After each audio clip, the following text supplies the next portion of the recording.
Okay. Hi, friends. Welcome to another episode of Emya's Rini. So today we have a special guest, and I just wanted to introduce our theme for today before I allow her to introduce herself and tell you about the amazing things that she does. So it's February. We know it's the month of love.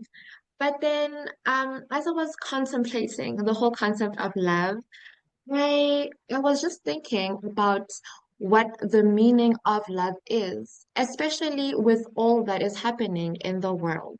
Um, from the DRC, Rwanda conflict to the crazy executive orders that Trump is just sending out to the and I'm reluctant to say this, but then there's also I feel like there's xenophobic tensions coming up in South Africa because of firstly from the spaza shop incidents to the Stilfontein mining, and something that just recently happened over this weekend where we had these young boys being assaulted and tortured because they couldn't pay a bill for a club.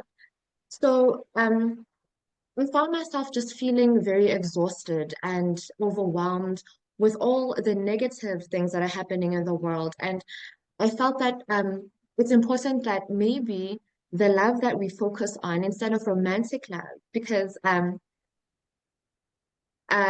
we have eight different types of love. So I felt that instead of focusing on romantic love, what I really wanted to maybe contemplate further and more in depth is self-love and then communal love.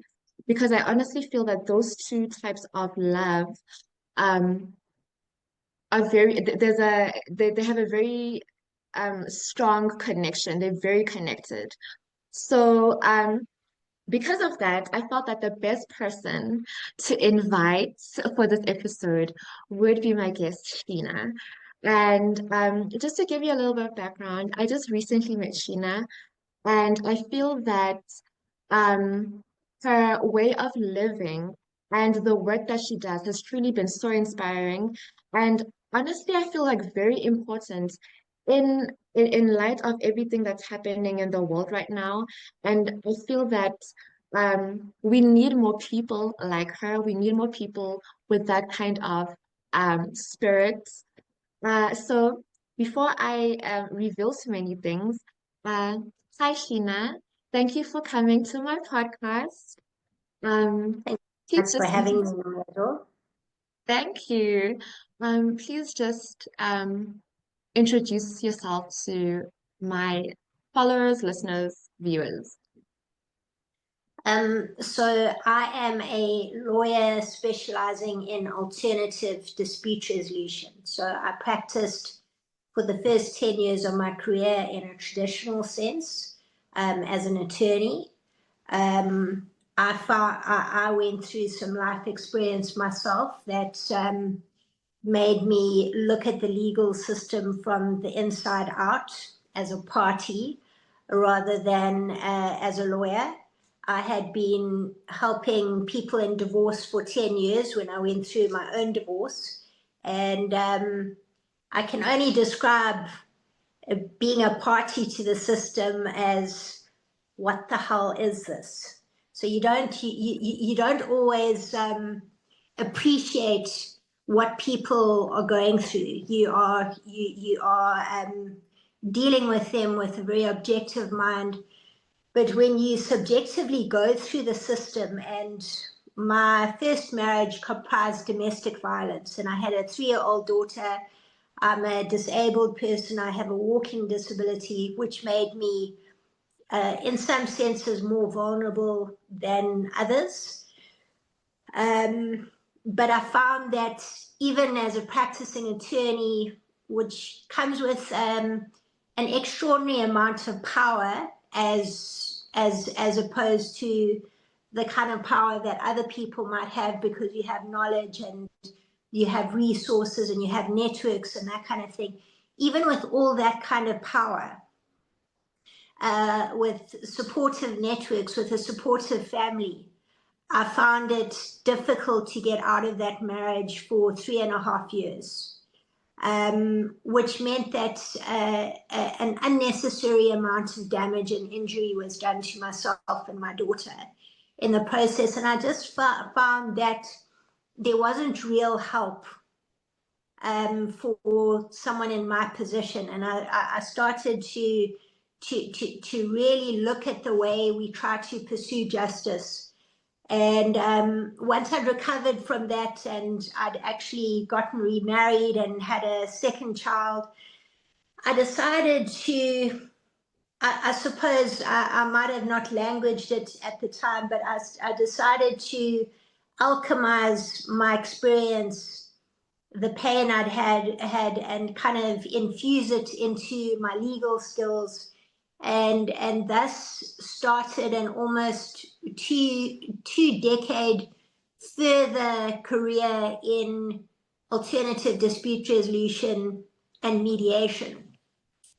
And so I often say that I try to particularly victims of violence who I needed at the time. And so it has helped me really to formulate, to develop systems in non-adversarial dispute resolution and victim-centric restorative justice that I think can really make a difference in a lot of people's lives. Many victims are simply abandoned to criminal justice or even civil justice without real translation of help in their lives.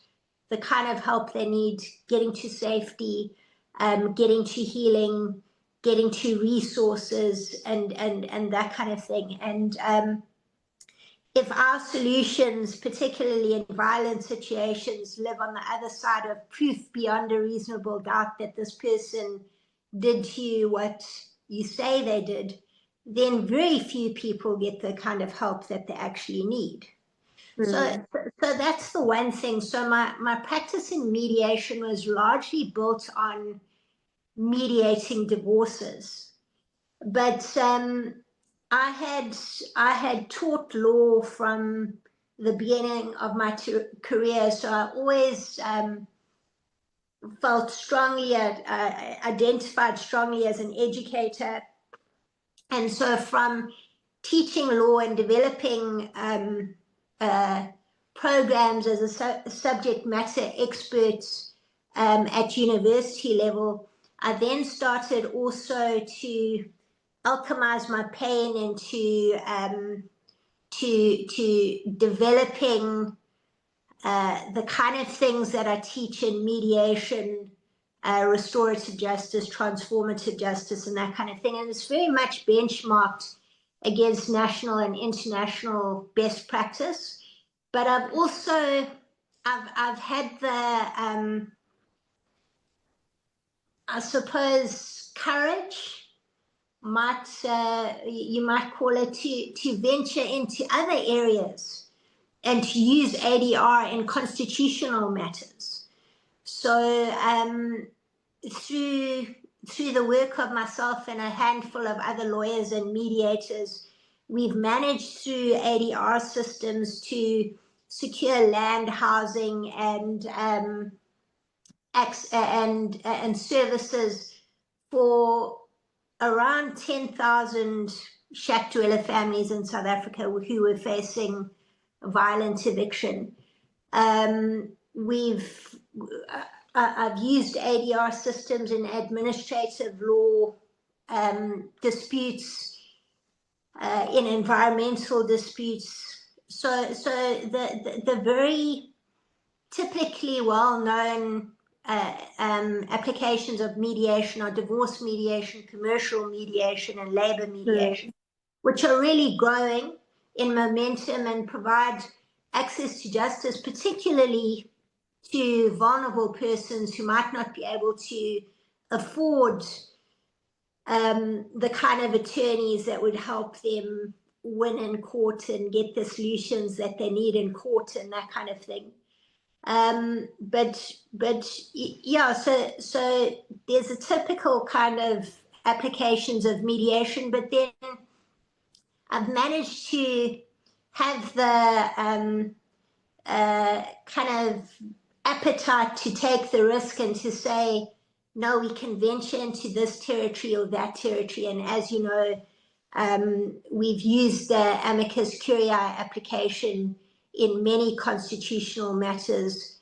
And most recently, we had delved into the Stilfontein matter, which the Concourt ended up turning the applicant away, but we are still pursuing raising the profile of restorative justice in issues like the Stilfontein matter, where there are thousands of miners abandoned from the economy, communities inadvertently abandoned from the economy, abandoned mines that pose a risk to communities and to those miners who are now desperate enough to put themselves in harm's way to go and, dig for gold for possibly criminal syndicates. And these kind of problems are best solved around the table. Let's get people together and say, what do we do about these kind of things? But these are all big topics, and we could spend hours and hours pursuing each of them in their own. I want to come back to love, and for the past 2 years, I write a lot. So you'll find my blog, or you can find my Twitter account, and you'll see that I've spoken a lot about love, and I've spoken a lot about not just restorative justice and transformative justice, but healing justice. And I've spoken a lot about over the last 2 years that each major inquiry in life should lead us to love. Now, the romantic love that you referenced earlier is a fragment of love. Love as a whole is everything. It's everything is held in love. And so whilst litigation might have been a progression from what was before, which might have been the bare knuckle fist fight or warring factions or whatever it might have been, in 2025, we have the sense that the systems that were created centuries ago, litigation, politics, economics, health, schooling, parenting, are not supportive of human well-being. Yes. And primarily, I think, because even here at the tip of Africa, we've been influenced by Western adversarialism. It's us against them, it's me against you. Whereas if we went back to the roots of what we have as a continent, we have dispute resolution systems and justice systems that are rooted in restorative justice. So philosophies like Ubuntu and similar philosophies might be found in my faith tradition, which is Christianity, particularly Celtic Christianity as well. If I go back to my ancestors who lived in harmony with the earth and all its creatures, and had a reverence that spoke about worshipping in the cathedral of earth, sea, and sky. And I think that resounds very much with the philosophy of Ubuntu, which is a relational justice. And injustice is seen as a breaking of relationship. The doing of justice is seen as the mending of that relationship. So it's not first and foremost punitive. There might be punitive aspects, But we've gotten away with that harmony, that flow that we are created to be in, and we've made things all about the punishment. So we mix up justice with punishment. We mix up justice with two divorcing parties going to court, and justice being that the one person wins, and how There's can a you winner and a possibly loser. how can you possibly win in a family dispute? That's Exactly. if one person wins and the other person loses, does anyone win? I don't think so, because we're all part of the same system. And so each major inquiry in life needs to lead us to love. Or differently put, it seems that we are placed on earth to become more loving versions of ourselves. So being fully filled with the light, or being fully aligned with the Creator, or being fully in communion with God, however you want to language it, seems to be that we are learning to become more loving versions of ourselves, more kindness, more perseverance, more empathy, more forbearance, more inner strength. Um, and so yeah, I mean, you and I share some of the same favorite authors, bell hooks, and she writes primarily about love. Her feminism is rooted in what is love, and she says it's a verb. It's what we do. It's not what we feel or what we say. It's what we do. And Mm. just quickly, just to finish on the topic of love, 7 years ago, at the height of my work in human rights, I came across an incongruence in my own life, and I felt that I'm doing all this work in human rights, but does it make sense if I'm still consuming animals? Okay. And so I then went on the path 7 years ago of becoming aware of how I was treating animals in this world. And so I decided to withdraw my participation in the consumption of animals or any products from animals. And I think that's really, for me, been a labor of love and helped me to connect the dots as well. Because like in Ubuntu, it's a restoration of relationships amongst each other, amongst ourselves and the creatures of the earth, and ourselves and the divine. And so there are those three aspects to it.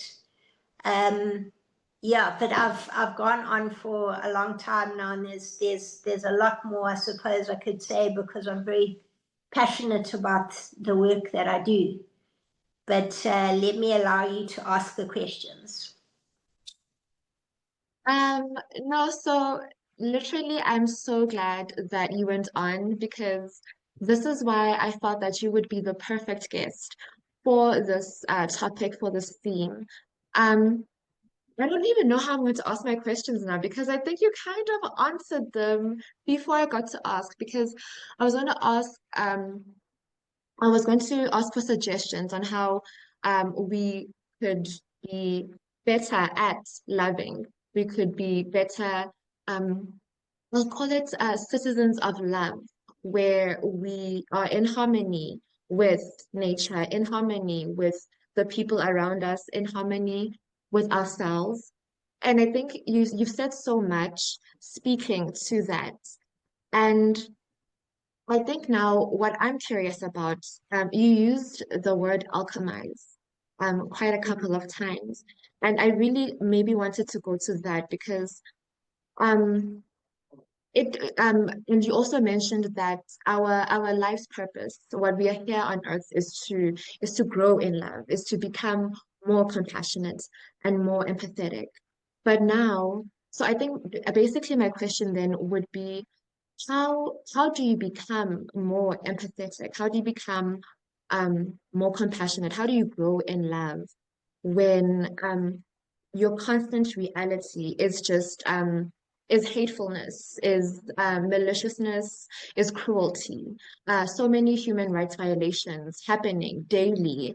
mm, Where I sometimes feel that we are even at a point where so many harmful things and ways of acting have become normalized, where as a people we've become apathetic because it's the norm, or maybe not to blame people also, but maybe people have become emotionally exhausted. They can't, they feel helpless, and they feel that nothing can be done.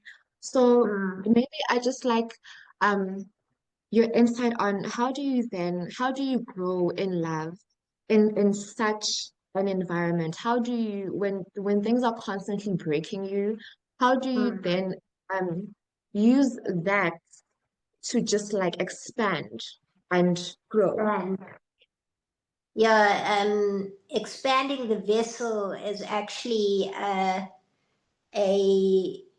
principle of Kabbalah. So when I did my law degree, my first law degree, which was a BA law, I also studied religious studies. So even though I'm a Christian, I was exposed to different religious philosophies, and there's lots to learn from each other in that. And recently, I've come full circle, and I've come back to, sorry about that, lots of rescue animals in this house. So I've come back, and I've come back to the study of Kabbalah, which is an understanding of the coding of the universe, or a deep understanding of the Bible. And in Kabbalah, your main purpose is to correct your soul's tikkun, or tikkun, which is the fracturing. In Kabbalah mythology, there was this fracturing of creation into these pieces, and the work of humanity is to put that all back together again. And how do you put that all back together again? By doing your own healing work.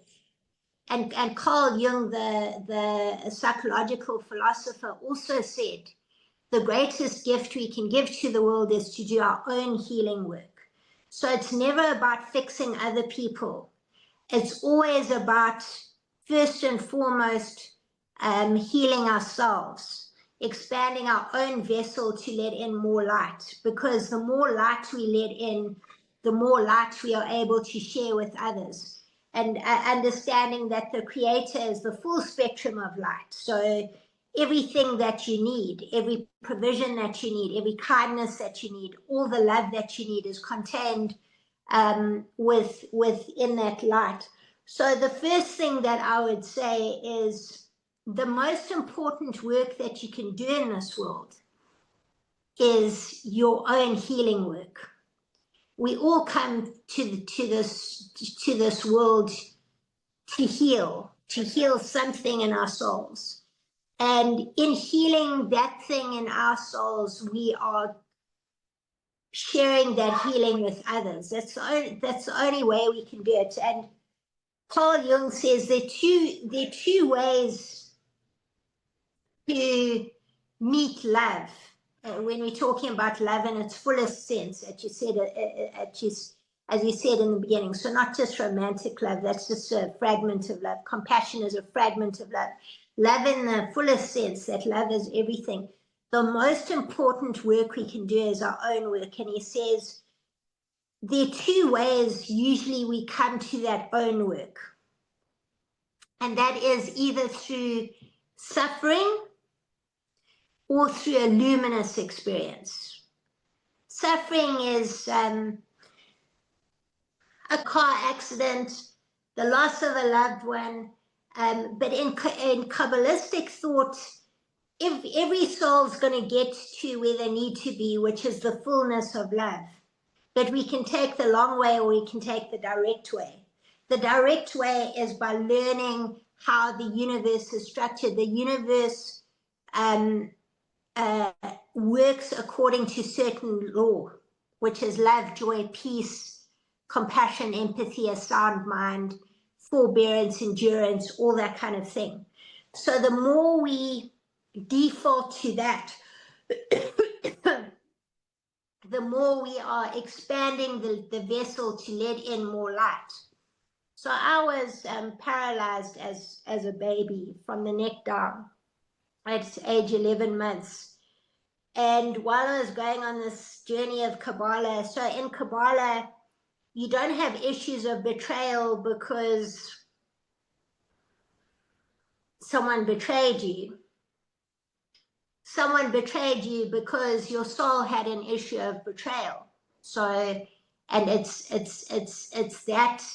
that you need to fix. It's that thing that we all need to come fully to the light. So in Kabbalah, there are one of two reasons that I might have been paralyzed as a baby, because it just seems, why? And I'm not sure I'll ever know until I'm in communion with the Creator. But the one way of seeing it is it's an accelerated way of expanding the vessel to let in more light. So that's the one way of seeing it. So sometimes the suffering is an accelerated way to expand the vessel to let in more light. So often we find people that have gone through great suffering seem to be the lightest beings, or the beings with the most inner strength. Sometimes we might even say they seem so joyful, even within their strictures and constraints and that kind of thing. But it's not necessary for us to endure suffering in order to come to the light. We can learn to make choices that are aligned to the light, or aligned to the full spectrum of the Creator. Love, joy, peace, a sound mind, all that kind of thing. In Christian terms, we could call it the fruits of the Holy Spirit. And our work is to become aware, or in modern day psychological terms, more emotionally intelligent. So aware or emotionally intelligent that we're constantly making choices that align with the light and not with dark forces. So the more reactive we are in this world, the more we are aligning with dark forces, and we're going down pathways that are going to meander and take us through obstacles and rushing rivers and stormy seas in order to get to where we need to. Suffering, absolutely. But if we learn to make choices that align with the light, and we keep defaulting to those, and the primary thing in that is don't react. Don't react. When someone hurts you, don't react. Stop. Pause. Slow down. Consciously choose what you're going to say next. It's our reactivity that gets us into destructive patterns.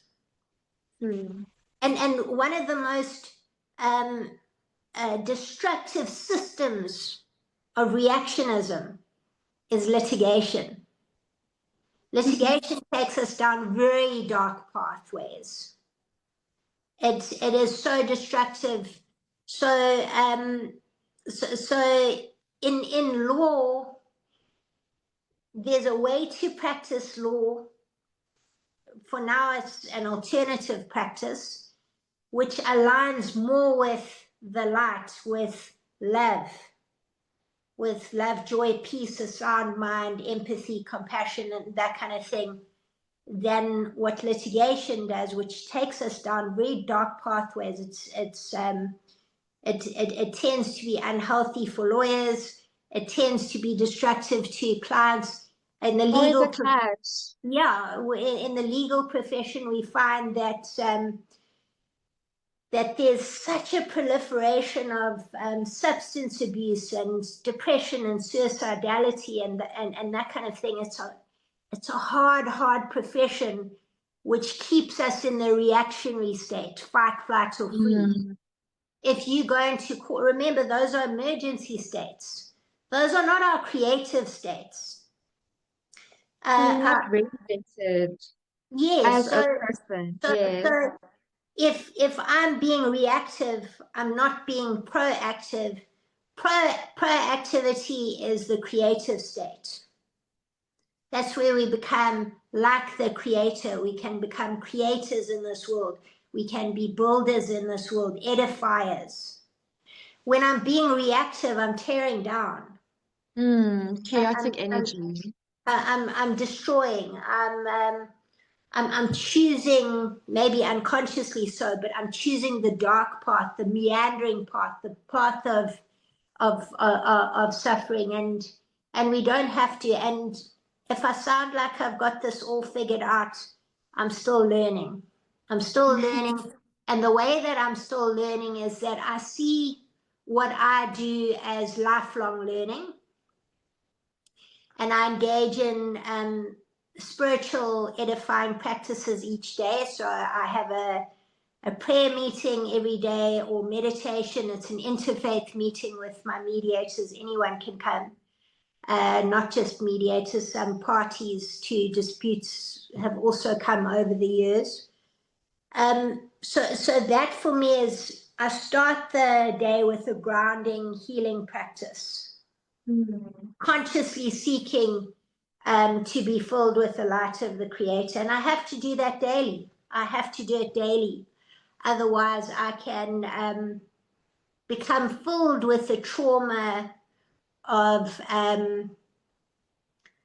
the conflict of other people that I'm immersed in. Do you know what I'm saying?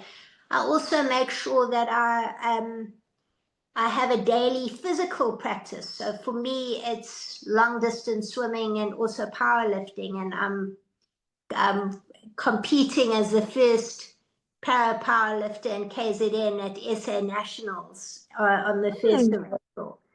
So That's in a month. Wait, February is done, so it's in a month. yeah, it is. Is But that something we can those watch? those kind of things. Sorry. Is that something we can Yeah, watch or follow? it should be live streamed. So I I'm will about to support you, so please share a definitely. link with us. Yeah. I definitely will. So And good those luck. kind of things for me are more about building inner strength and resilience than, going to like win prizes and medals and that thing. For me, the fact that I have a physical disability and I'm able to become strong within my limitations is my demonstration to other people that we can be strong within our limitations. We can be resilient within our limitations. And that's very important for problem solving. So as I was saying, daily disciplines, there's a spiritual daily discipline, there's a physical daily discipline. There's also the daily discipline of gratitude. Yes, I I've totally now believe. spent 50 years fighting immobility. Like, I spent the first 10 years in a wheelchair. I've had 24 surgeries. My trying to stay mobile has been an ongoing pursuit for me. So when I'm able to swim or lift weights in the gym, I don't take any of it for granted. And I thank my body every day that she is able to do for me what she is still able to do for me. And I try to honor her by eating healthily and keeping active, keep moving, keep Honoring your body. yes, absolutely. Hmm. So it all goes back to an awareness that the main work in this world is on ourselves. It's really, and I know that there's a lot of narcissistic energy on the planet at the moment, and I haven't had a matter in about 15 years where someone's not calling the other person a narcissist. And there are three things about that. First of all, when we're in a state of anxiety, which conflict often is, we can all be narcissistic.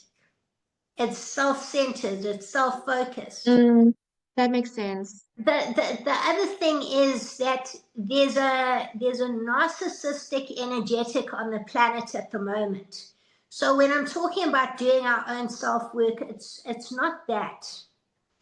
It's not I'm going to be me for myself and I don't care about. It's not that at all. It's like I'm going to expand my own vessel to let in enough light that I can share with others. If everyone does the same, then because I was thinking as you were explaining, sorry to interrupt you, but yeah, if everyone does the necessary internal work,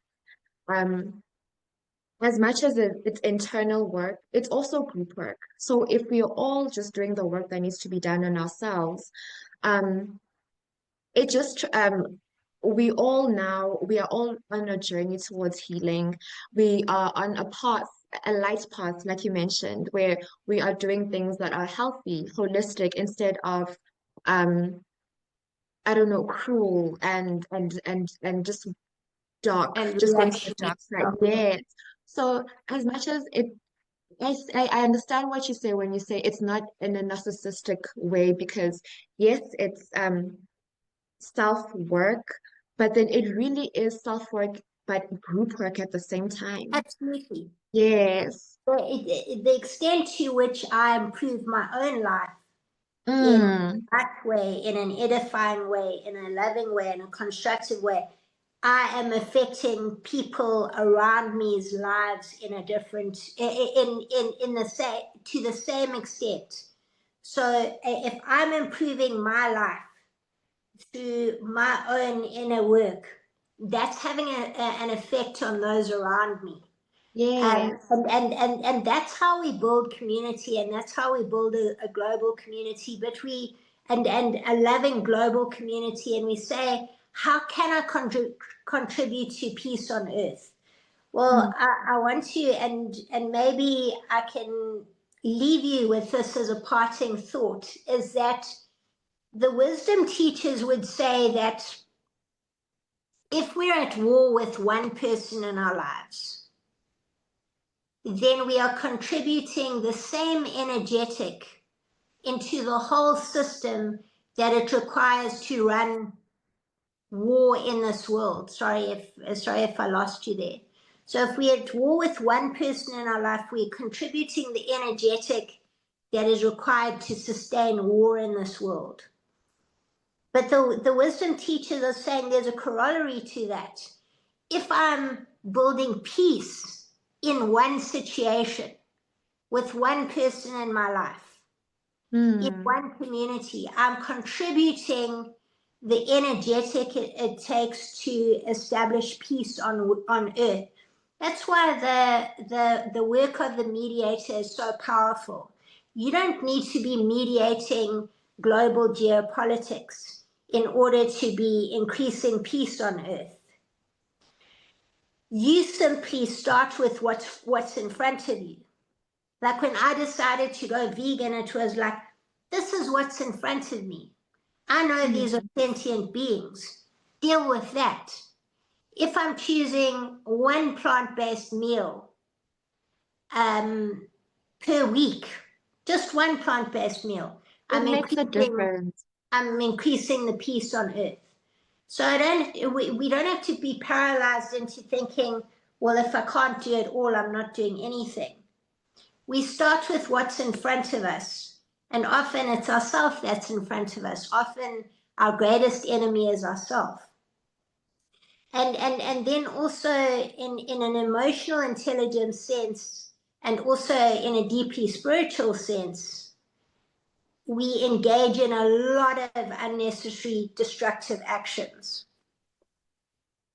Gossiping about others is not only injuring them, we gossip about others, which is essentially apprehending to ourselves the right to tell someone else's story without their consent, we're not only injuring them, we are deeply injuring ourselves, putting more obstacles in that pathway, taking us on more long and meandering routes to learn what we need to learn before we can expand our vessel to let in more light.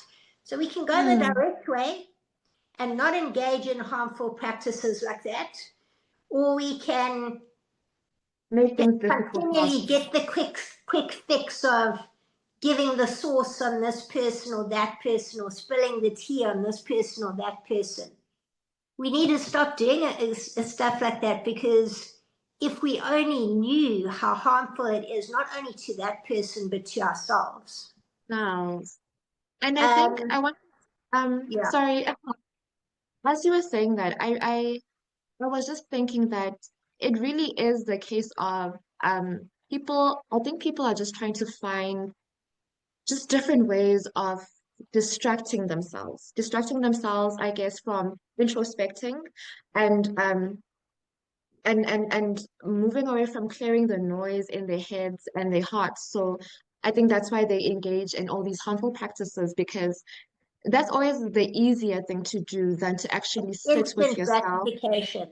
Yeah, It's instant instant gratification. gratification because there's a withdrawal of energy from someone that now flows towards you, and in the moment Mm. gives you that fix. But And you if get addicted only, to it. but if only we knew how distractive it was. And litigation is that on steroids. Mm. You know, seeking to emphasize parts of the truth that serve you and de-emphasize parts of the truth that serve the other person, is that on steroids. Mm. It's so, it's not only harmful to the person that we go into combat with, it's so harmful to ourselves. To the whole system also, I think. Exactly. And so Ubuntu, like restorative justice, is a whole systems approach. It's the interconnectedness. It's like MLK would say, the extraordinary interrelationship of ourselves with each other, the extraordinary interrelationship of everything, and honoring that and honoring the connection. So a commitment that I've made in my life is to treat with reverence every bit of life that I encounter, um, and to try and honor that I don't always get it right. Sometimes I go for the quick fix, instant gratification. But I try to be very aware of the sanctity of all life, and that Mm. if I'm hurting someone, I'm also hurting myself, probably even to a larger extent, because Mm. I'm the one that's the agent in that, not the person that I'm hurting. I'm using my agency to hurt someone else. The damage I do to myself and the obstacles that I put in my own way of reaching fulfillment in every aspect of my life is we may never know how distracted, how unnecessarily destructive we are in our own lives. So with my mediators, I encourage them to seek out ways to increase their emotional intelligence, which is, I suppose, another way of languaging becoming more loving versions of ourselves. It's kind of more like accessible or acceptable way of saying, let's be more loving versions of ourselves. Mm. Yeah. I really like that, and I think as you mentioned that you try to I want to use the word mindfulness. Like you try to be mindful, but then obviously we are all human. We don't always get it right. Um But then I'm the type of person who feels that consistency isn't just like isn't giving 100% every day. Because unfortunately, that's not possible. Even today, I just want to just crawl into bed. I'm not giving 100% of myself because of the weather, because I just want to be in bed. But then it's just um but then but then consistency for me is at least trying, at least even that 2%, even that 10%, where you try to be mindful and you try to be kind and you try to just move in the world in move in the lights, move in love, move in the lights. Yeah. And um yeah, I'm just my mind this is why I like talking to you because I feel like I'm always learning so much.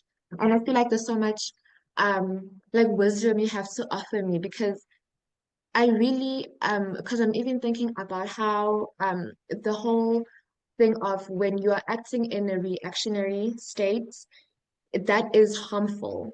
And I feel like that is such a hard thing for people to understand because I think the default mode of most people, especially right now, is to read. Um, to the proactivity is it really will require the daily disciplines. It will require so much effort because especially when emotions are involved, especially when politics and personal, just there's a lot. And yeah, I'm just like thinking right now. I'm just like letting my mind, I'm just letting my mind wander. So And the opposite of reacting um, is responding. mm, Responsibility is the ability to respond. And so we don't have the ability to respond when we are in the emergency states of fight, flight, or freeze. reacting. When we Yeah. are anxious or afraid, we can be our worst selves. So as wise, mature adults, we have a responsibility to do the healing work, which is primarily overcoming our emotional and trauma triggers. If we know that something is triggering us into fight, flight, or freeze, if those are the default positions, yes, sometimes that fight, flight, or freeze is going to save our life. Like running if we see a bear or whatever it might be, a lion. But very often we are triggered into chronic states of fight, flight, or freeze. So we are irritable, reactionary, a little bit mean, a little bit nasty all the time. And and that's an indicator that we need to do more work on ourselves. We might have trauma triggers through real trauma that we experienced.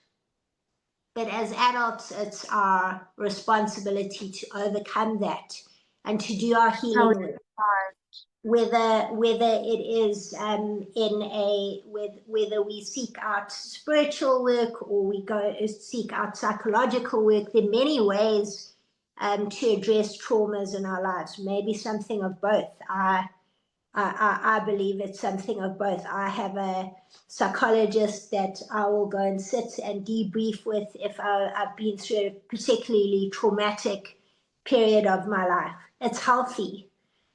And just to talk through how do I get myself out of this fight, flight, or freeze into the responsible state, the ability Mm, to respond to situations rather than to react. Because when I'm reactive, again, I can do enormous amounts of damage to those around me and to myself. mm. And I really think that the biggest example is the easiest and biggest example is when you watch our political leaders, the way in which they react, and the ramifications from that. I think that really is the biggest example of the the harmful and destructive ways being reactive can be. Yeah. Mm. So party politics is very combative. It's very Mm. win-lose. It's not a conflict resolution space, and it should be, because politics is about figuring out our shared experience. Our social contract. Exactly. So it should be a conversation through which we are able to build harmony and cooperate and collaborate, not win against each other. So that's why we're seeing the world becoming more and more polarized, because party politics is part of the adversarial system. And Mm. so that's why we want to infuse all systems in society with restorative justice, or differently languaged, in accordance with your introduction, that's a month of love. How do we create systems out of love that are supportive of human well-being? Because the combative systems are not supportive of human well-being. And we're not one. None of us win at the end of the day. So to use very cliche language, we want to create win-win. That's how we honor the whole system. Mm. The high point of justice is everyone comes away with what they need.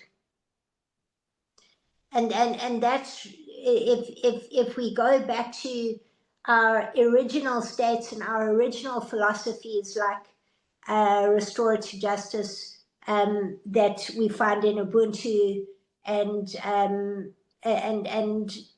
that kind of philosophy, then we start getting back to living in harmony with each other, with our mother, the earth, and with the divine. And so we talk a lot about ancient new knowledge. There's this ancient knowledge that's now coming to the fore. I wrote, I think on the environmental program, you would have seen the blog on the resurgence of restorative justice systems coming from indigenous thought. Mm. So we're in times where I think there's a quickening or an acceleration of the healing of this planet. And so we talk a lot about light beings. A lot of individuals are being accelerated and being filled with the light. And they have a responsibility to share that with others, not to go and fix others, just to share themselves with others. And you and I are in professions where we dispense advice. So we have to be very careful. We have to be very, very humble about it. What kind of energy also that we're just sending out to Yeah. the people that depend on us. The fact that people pay us for advice is something that we ought to be very reverent about and very humble about. And constantly seek the wisdom, the strength, the light of the Creator, so that we know we have more chance of doing good than doing harm. Yeah. I like that. I really like that. And I'd honestly like to think that I also try to, in my practice, I try to just approach things in that manner where um I'm always just trying to be to doing the not I don't want to say the right thing, but to doing what is good, to doing what is helpful, and um and never coming from a state of I want to win, never coming from a state of competitiveness, but then by collaboration, I think. Yeah, I think that was the word I was looking for. To seek to do the inspired thing, which Yeah. is I'm a vessel, and I am a vessel for the wisdom of the Creator if I choose, and if I seek to align myself and daily ask for that inspiration, that wisdom, that light.